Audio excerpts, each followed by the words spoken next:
geldiniz arkadaşlar. Bugünkü ünitemiz doğal sayılar. Milyonları işliyoruz. 5. sınıf konumuz. Hemen başlayalım. Doğal sayılar kümesi n eşittir 0, 1, 2, 3, 4, 5 şeklinde sonsuza giden bir kümedir. Sıfırdan başlar, birer birer artar. Bu şekilde sonsuza giden sayılar kümesine biz doğal sayılar kümesi diyoruz. Rakam, sayıları yazmak için kullandığımız işaretlerdir. Rakamlar 0, 1, 2, 3, 4, 5, 6, 7, 8, 9 olmak üzere 10 tanedir. Yani bu rakamlar sadece bu 10 taneyle sınırlı. Biz sayıları bu rakamlarla oluşturuyoruz. Örneğin alttaki 84 milyon 923 bin 617 sayısı. Bu bir sayıdır. Bir rakam değildir. Rakamlar sadece 0'dan 9'a kadar olan sembollerdi.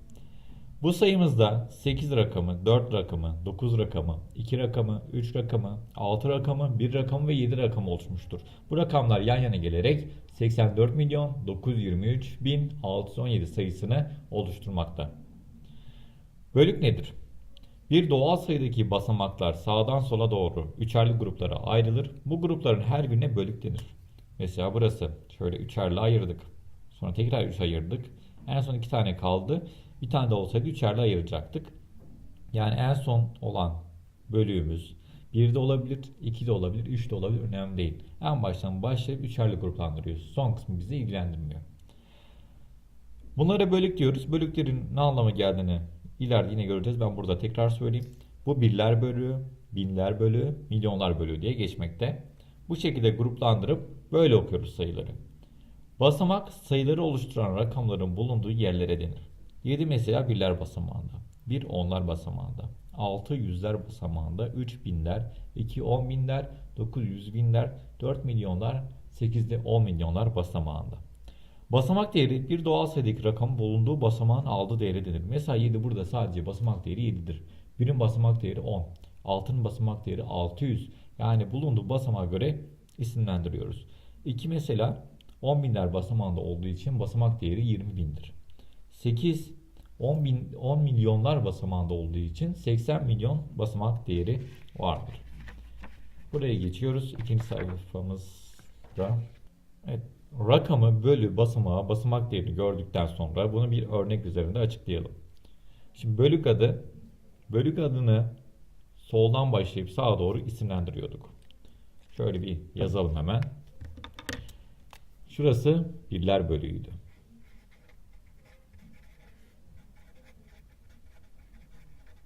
Sonra binler bölüğü. Bölüğü yazmıyorum, yani şunu yazmayacağım çünkü burada bölük adı zaten yazıyor, binler. Burası da milyonlar bölüğüydü. Basamak adı ise şöyle yapalım. Önce bir sayı yazalım, ona göre yaparız. Şöyle 8, 9, 3, 7, 2, 1, 0, 6, 8 olsun. 893 milyon 721 bin 68 sayısını yazdık. Şimdi basamak adlarını yazacağız. Şurası birler basamağı. Gördüğünüz gibi bölükle aynı ismi alıyor. Sonra onlar basamağı. Daha sonra yüzler basamağı. Geldik buraya. Üçerli gruplandırıyorduk hatırlıyorsanız. Burası ise binler basamağı. Bu da bölükle aynı ismi alıyor. Sonra 10 binler. Sonra 100 binler oldu. Fark ettiyseniz aynı. Bak birler bölüyor oluyor. Onlar yüzler. Binler basamağı binler bölüyle aynı ismi aldı. Sonra 10 binler. Onlarda 10 bin oldu bu. Yüzlerde 100 binler oldu. Buraya geliyoruz. İlk ne olacak? İlk basamağımız milyonlarda milyonlar olacak. Milyonlar basamağı. Milyonlar. Milyonlar değil. Milyonlar. Milyonları biliyorsunuzdur. Daha sonra buraya geldik. Ne olacak? 10 milyonlar. Evet, buraya geldik. 100 milyonlar basamağı.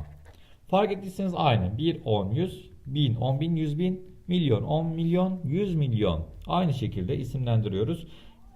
Bölüğün ilk basamağı bölükle aynı isim alıyor. Birler bölü birler basamağı. Binler bölü binler basamağı. Milyonlar bölü milyonlar basamağı. Okurken de milyonlar, binler, birler bu bölük hatlarına göre okuyacağız. Mesela burada 893 milyon 721 bin 68 sadece birler bölüğünde bölün ismini söylemiyoruz. Gelelim basamak değerine. Eğer sadece sayı olsaydı buranın değeri neydi? 8'di. Bunu nasıl buluyorsun? 8 çarpı 1'den. Ona daha sonra girelim en iyisi. Daha iyi olacak. Şimdi eğer şurası olmasa şu 8'de 0 olsaydı ne olacaktı? Bu 60. O zaman basamak değeri onlarda olduğu için 6 çarpı 10'dan 60. Aynı şey oluyor. Yüzler basamak değeri yüzle çarpımında buluyor. 0 olduğu için 0 çarpı 100'den basamak değeri yine 0 olacak. Binler bölü 1 var sayımız. 1 çarpı 1000 eşittir 1000 yapar. O yüzden buradaki 1'in basamak değeri 1000'dir. 10 binler basamağı sayımız 2. 2 çarpı 10 binden ne yapacak? 20 bin. Bunları böyle çarparak da bulabilirsiniz. Ya da sadece bu sayıyı bakıp gerisini 0 düşündüğünüzde okuduğunuz zaman 20 bin olacak. O şekilde de bulabilirsiniz. 100 binler 7 çarpı 100 bin. O da 700 bin yapar. Daha sonra bu tarafa geldiğimizde milyonlar basamağımız var. Milyonlar basamağında da 3 var. 3 çarpı 1 milyon. 6 tane sıfır kullanıyoruz. O da 3 milyon yapacak. Daha sonra buraya geldiğimizde 10 milyonlar basamağındayız. Sayımız 9. 9 çarpı 10 milyondan eşittir 90 milyon. Daha sonra buraya geldiğimizde 100 milyonlar basamağı sayı değeri 8. Basamak değeri 8 çarpı 100 milyondan şöyle 6 sıfır ekledim 100'ün yanına 100 milyon yapar o zaman 800 milyon. Bu şekilde okuyoruz. Evet şunları da bir hatırlatayım. Binler 3 sıfırdan oluşuyor. 10 binler 4 sıfırdan, 100 binler 5 sıfırdan, milyonlar 6 sıfır, 10 milyonlar 7 sıfır, 100 milyonlar da 8 sıfırdan oluşmakta. Yani birinin yanına bu kadar sıfır yazıyorsunuz. Evet bunu farklı bir örnekle tekrar görelim. Tekrar yapalım. 789 milyon 534 bin 162. Şuradan başlayalım. Yani birler basamağından başlayalım. Basamak değerlerini bulmaya. Önce şunu bir tekrar hatırlatayım. Birler basamağında 2 var. Onlar basamağında 6. Yüzler basamağında 1. Birler bölü bitti. Binler bölüne geçiyoruz. Binler basamağında 4. 10 binler basamağında 3. 100 binler basamağında 5 bulunmakta. Burada da binler bölü bitti. Milyonlar bölüne geçiyoruz.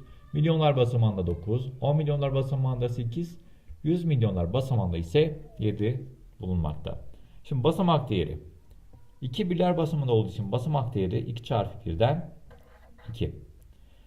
Birler bölü. Onlar basamağında 6 var. 6 çarpı 10'dan 60. Yüzler basamağı 1 var. 1 çarpı 100'den 100. Geldik binler bölüğünde. Binler basamağı 4 çarpı 1000'den 4000 yapar. Bunu yanlış şekilde yazalım. 4000. 10 binler basamağında 3 var. 3 çarpı 10 binden 30 bin. Bunu artık şöyle yapalım. Çarpmadan yapalım. Yani ne demiştim? Sayıyı kapatıyoruz bu tarafını. Sol tarafını kapatıyoruz. Sağ tarafındaki bütün sayıları 0 olarak yazıyoruz. Şunları 0 yazdığında 30 bin olacak. Geldik buraya mesela 100 binler basamağı. 5 yazdık. Ondan sonra diğerlerini 0 düşün. 1, 2, 3, 4, 5 tane 0 var. Şöyle 4, 5 oldu. Ne yaptı? 500 bin. Zaten 100 bin olduğu için 5 çarpı 100 binden 500 bini aynı şekilde veriyor. Milyonlar basamağında 9 var. 9'un yanına 3, 6 sıfır ekliyoruz. O da 9 milyon yapıyor. 10 milyonlar basamağında 8 var. 8'in yanına da 7 sıfır ekleyeceğiz. Şöyle 7 tane rakam olduğu için. 3, 6, 7. Şöyle üçerli gruplandırdığımızda 80 milyon yaptığını görüyorsunuz. Geldik 100 milyonlar basamağında 7 var. 7'nin yanına da şöyle 3, 6, 2 daha 8 tane 0 ekliyoruz. O da 700 milyon yaptı. Bu kadar basit. Zorlanacağınız bir şey yok. Geldik doğal sayıların okunuşuna. Sayılar soldan sağa doğru okunur. Bölüklerdeki her sayı okunur. Sonuna bölük atı getirilir. Zaten tabloda size söylemiştim. Şimdi soldan sağa doğru okuyoruz. 679, 324, 592. Tabi böyle okumuyoruz. Her bölükten sonra o bölüğün ismini söylememiz gerekiyor. Şimdi bölükleri ayırırsak şöyle birler bölüğü, şöyle binler bölüğü, şu şekilde de milyonlar bölüğü. Şu yazdıklarım bölük. Sonra karışmasın. Tekrar yazalım. Evet. Şimdi okuyoruz. 679 milyon. 679 milyon. Geldik diğer bölümümüze, yani binler bölümümüze.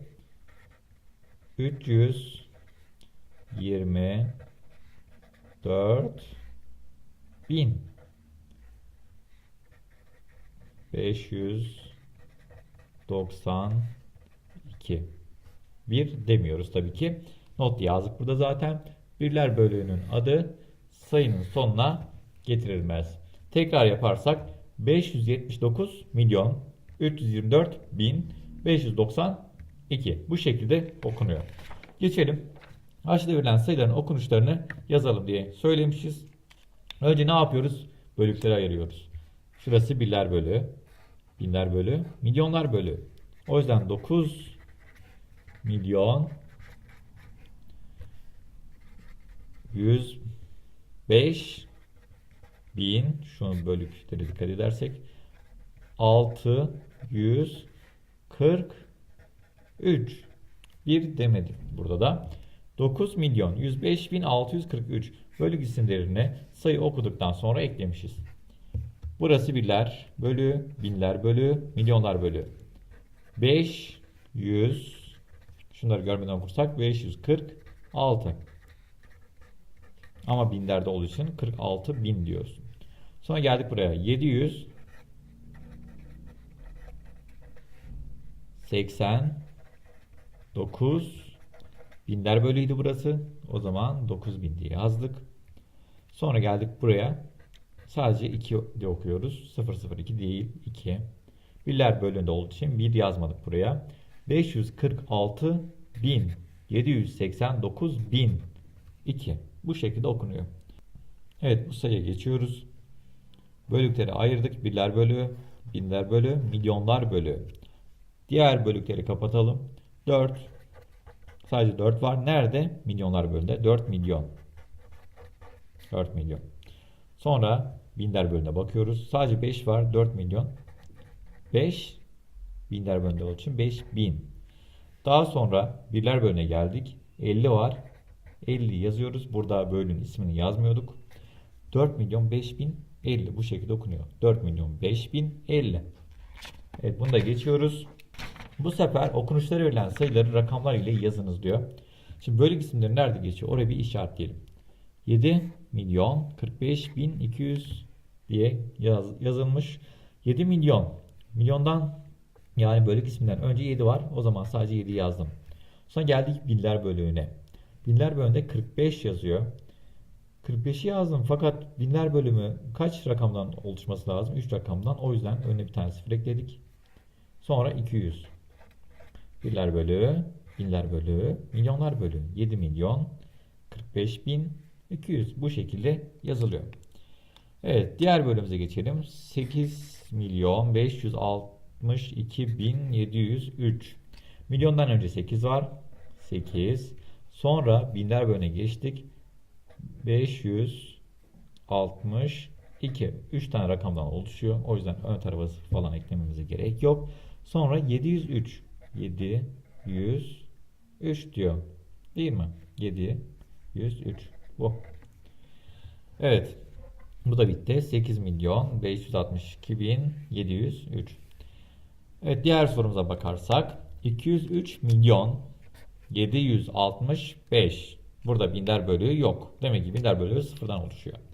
203 milyon 1000 yok. 1000 yerlerine 0 yazalım. 3 tane rakamdan oluşuyordu bölükler. Sonra 765. Burada bölük ismi olmadığı için burası birler bölü. 765. Bu. 203 milyon 765. 3 milyon 807. Burada yine binler bölüğü yok. 3 milyon. Binler bölüğü olmadığı için 3 tane 0. Daha sonra 807. 807. Bu. Evet, 3 milyon 807'de bittikten sonra geldik başka bir örneğimize. Evet, şu sayıyı nasıl okuyorduk? Bölükleri ayırarak soldan sağa doğru üçerli gruplar ayırdık. Şöyle koyduğumuzda okunması daha kolay oluyor.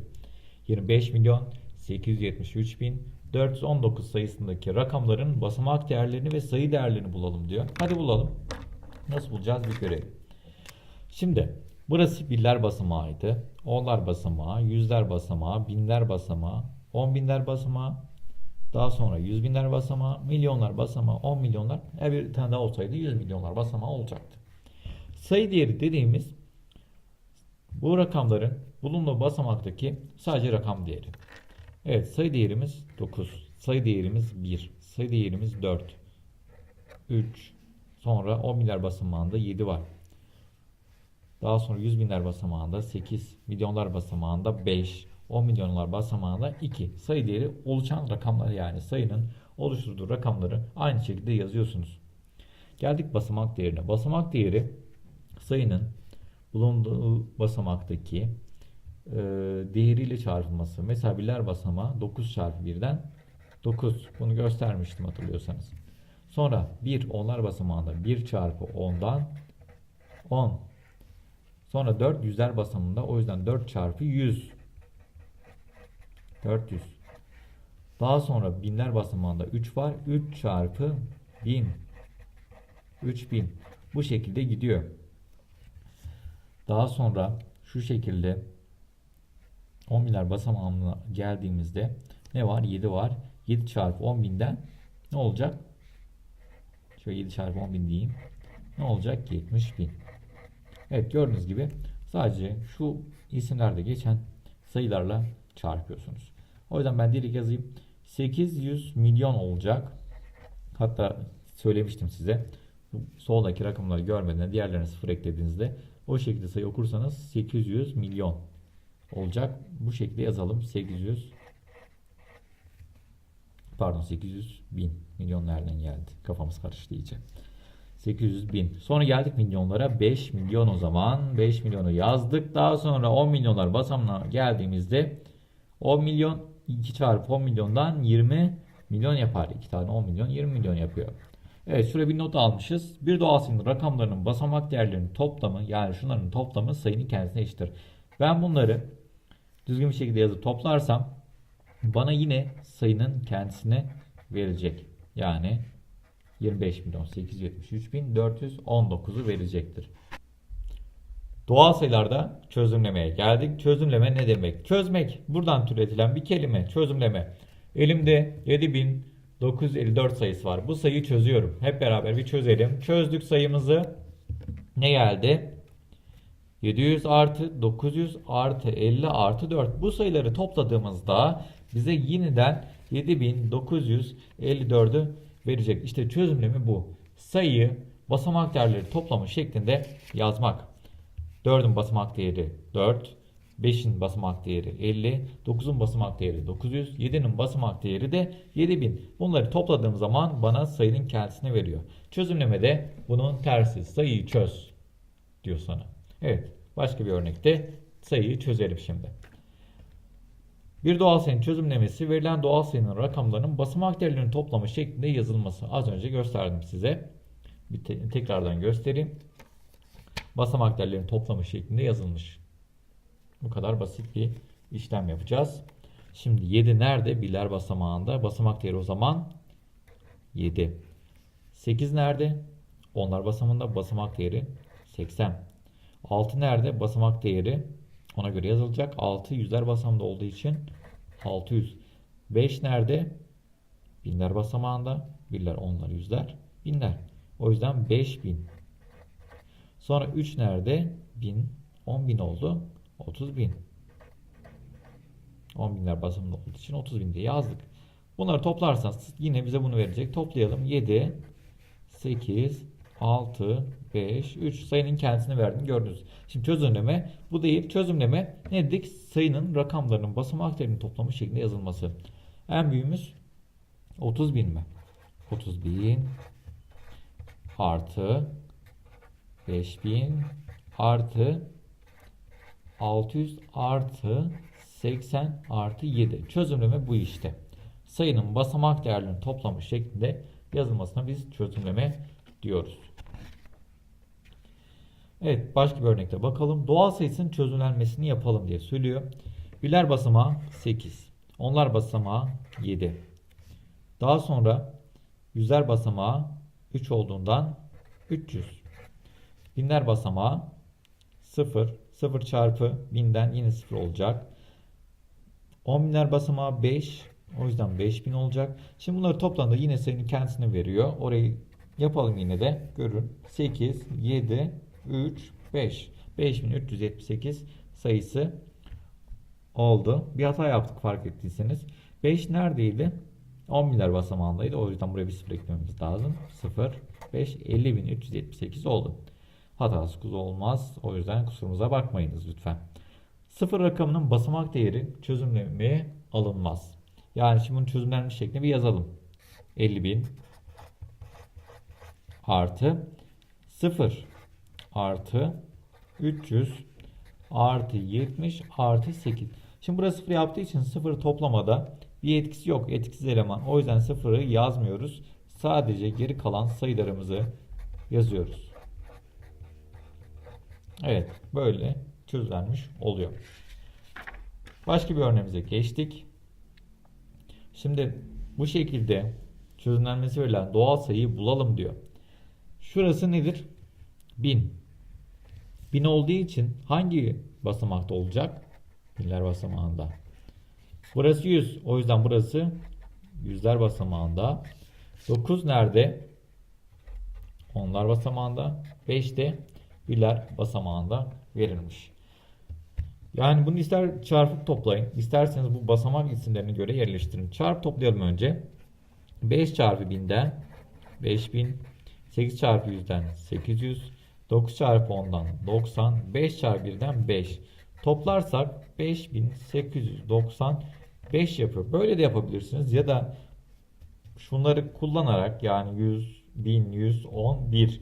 Bunlar bize basamağın ismini veriyor. Birler basamağı, onlar basamağı, yüzler basamağı, binler basamağı. Binler basamağında 5 var.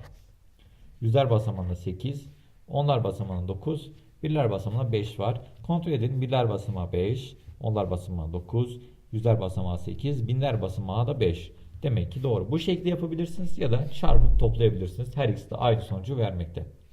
Doğal sayılarda sıralamayla devam edelim. Burada timsahlarımızı görüyorsunuz. Sol ve sağ tarafta ise cupcake'lerimiz var. Şimdi ilk timsahımıza baktığımızda solunda küçük bir kek, sağında ise büyük bir tane kekimiz var. Timsah büyüye doğru yönelmiş.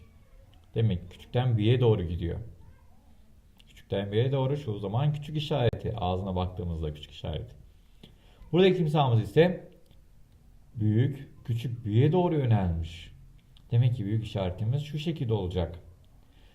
Şurada ise eşit iki tane kek var. Timsah ortada şaşkın durumda. Gözün biri sola, gözün bir tanesi ise sağa bakmakta. Timsah hangisi gideceğini şaşırmış durumda. O yüzden eşit işaretimiz de bu. Her iki taraf eşit olduğu için. Şimdi bunu matematikte hangi sembollerle kullanacağız? Tabii timsah olmadan kullanacağız. Ona göre sembollerimizi yazalım. Küçüktür sembolü. Küçük, büyük. Timsah büyüğe doğru yönelecek. Ağzı bu tarafa doğru olacak. Büyük bu tarafta çünkü. Sonra büyüktür sembolü. Timsah büyüğe doğru bu şekilde yönelmiş bu tarafa doğru. Ağzı şu şekilde. Demek ki büyüktür sembolümüz şu şekilde olacak. Eşittir sembolü. Eşittir sembolü ise timsah hangi tarafa gideceğini şaşırmış durumda. Ortaya doğru bakıyor. Eşittir sembolümüz de şu şekilde fark ettiyseniz. Şimdi bunu başka nasıl ezberleyebilirsiniz? Küçüktür sembolü şuydu. Bunun sol tarafına bir çizgi atalım. Gördüğünüz gibi K harfine benzedi. O zaman küçük işaretimiz bu. Daha sonra büyüktür sembolüne bakarsak, büyüktür sembolü şu şekilde. Bunu da soluna bir çizgi atalım. B harfine benzedi. Büyük. Bu şekilde ezberleyebilirsiniz. Eşit zaten biliyorsunuz. Onun için bir şey yapmamıza gerek yok. Diğer sayfamıza geçelim. Doğal sayılarda basamak sayısı daha fazla olan sayı daha büyüktür. Örneğin 5 basamaklı bir sayı her zaman 4 basamaklı bir sayıdan daha büyüktür. Yani 7 basamaklı bir sayı her zaman 3 basamaklı bir sayıdan daha büyüktür. Ondan sonra 10 basamaklı bir sayı 8 basamaklı bir sayıdan her zaman daha büyüktür. Bu şekilde biliyorsunuzdur bunları. Örnek üzerinde açıklarsak şurada 5 basamak var. Burada 4 basamak var. O zaman bu sayı bu sayıdan büyük. 98.427 büyüktür 9.753'ten. Buna göre şu kırmızıda yazdığımız örneklerin arasına sembollerimizi yerleştirelim. Şimdi baktığınızda 6 basamaklı 5 basamaklı 6 basamak her zaman 5 basamaktan daha büyüktür. Büyüktür işareti buydu. Timsah büyüye doğru yönelmiş. Ağzı bu tarafa doğru. Şöyle dişlerini yaparsak bu tarafa doğru gidiyor. Şurası 4 basamaklı. Burası ise 5 basamaklı. Demek ki bu sayı küçük. Timsah ne tarafa doğru gidecek? Bu tarafa. Ağzını bu tarafa açacak. Küçük işareti bu. O yüzden bu şekilde işaretimizi koyduk. Geldik buraya 4 basamaklı 4 basamaklı. Hemen eşittir koymuyoruz. Bakacağız aynı sayılar mı? 3484 3484 sayılar aynı olduğu için her iki tarafta eşittir sembolümüzü koyduk. Diğer sayfamıza geçelim. Doğal sayıların eğer basamak sayıları eşit ise sayıların basamaklarına soldan sağa doğru sırayla bakılır. Soldan sağa. Sol burasıydı yazıda. Sağ ise bu taraf oluyor. Soldan sağa doğru bakacağız. Şimdi 3456 ile 3478 sayılarını karşılaştıralım demişiz. Şimdi 4 basamaklı 4 basamaklı.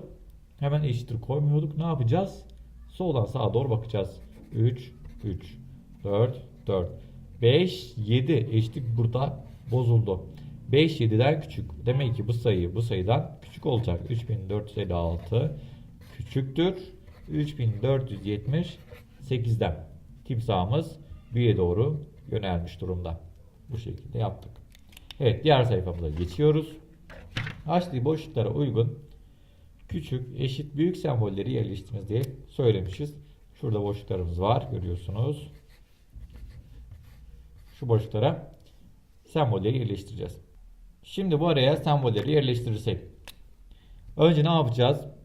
Basamak sayılarına bakacağız. Hangisi fazla, hangisi az? Şuna bakın 3, 6 basamaklı, 3, 6 basamaklı. Basamak sayısı eşitse soldan sağa doğru bakıyorduk. Eşitlik nerede bozuluyor? 8'e 8, 6'ya 6, 8'e 8, 0'a 1. Burada eşitlik bozuldu. 0 birden küçüktür. O zaman küçüktür işaretini koyuyoruz. Bu tarafa doğru gidiyor timsahımız. Büyüğe doğru. 6 basamaklı 6 basamaklı. Eşitlik nerede bozuluyor? 7'ye 7, 3'e 3, 0'a 0, 8'e 9 eşitlik bozuldu burada. Büyük bu taraf, timsah bu tarafa doğru gidecek. O zaman küçüktür işaretimizi koyduk. 3, 6 basamaklı. Burası da 6 basamaklı. Soldan sağa doğru bakacaktık. 4'e 3. Eşitken başta bozuldu zaten. 4 3'ten büyük. Büyük olduğu için büyük işareti. Timsahımız bu tarafa doğru yönelecek. Ağzı bu tarafa doğru timsahın. Evet, diğer soruya bakalım. 6 basamaklı 6 basamaklı. Soldan sağa doğru bakıyoruz. Baktığımızda hep aynı çıktı. Aynı. Aynı her iki taraf. Aynı. Her iki taraf aynı olduğu için eşittir sembolü. Timsah ortada kaldı. Evet, buna bakalım. 9 basamaklı 9 basamaklı. İlk 3'e bakıyorum. Aynı. İkinci 3'e baktım. Aynı. 2'ye 2 aynı. 2'ye 1. Şu buradan büyük çıktı. Demek ki burası daha büyük. Timsah bu tarafa doğru yönelecek. Ağzı böyle. Büyüktür işareti. Burası 9 basamak 9 basamak. Soldan sağa bakıyoruz. 7'ye 3. İlkinde eşitlik bozuldu. 7 3'ten daha büyük. Daha büyük olduğu için büyük işareti. Timsah bu tarafa doğru yöneliyor. Evet, soru 2'ye geçelim. Soru 2'mizde 3.324.514 sayısının birler bölüğü ile binler bölümünün sayılarının farkı kaçtır diye soruyor.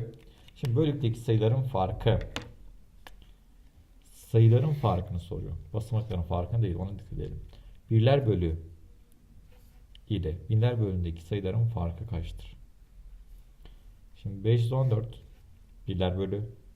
binler bölü 324. Farkın kaçtır diyor. 514'ten 324'ü çıkartacağız. 4'ten 4 çıktı 0. 1'den 2 çıkmaz, komşuya gidiyoruz. Bir onluk alıyoruz. Bir onluk aldığımızda burası 11 yapıyor. Burada 4 kalıyor. 11'den 2 çıktı 9. 4'ten 3 çıktı 1. Farkı buyur. 190. Soru 3'ümüze geçelim. 9.835.432 doğal sayısındaki 3 rakamlarının basamak değerlerinin toplamı kaçtır? Şimdi 3'leri işaretlersek.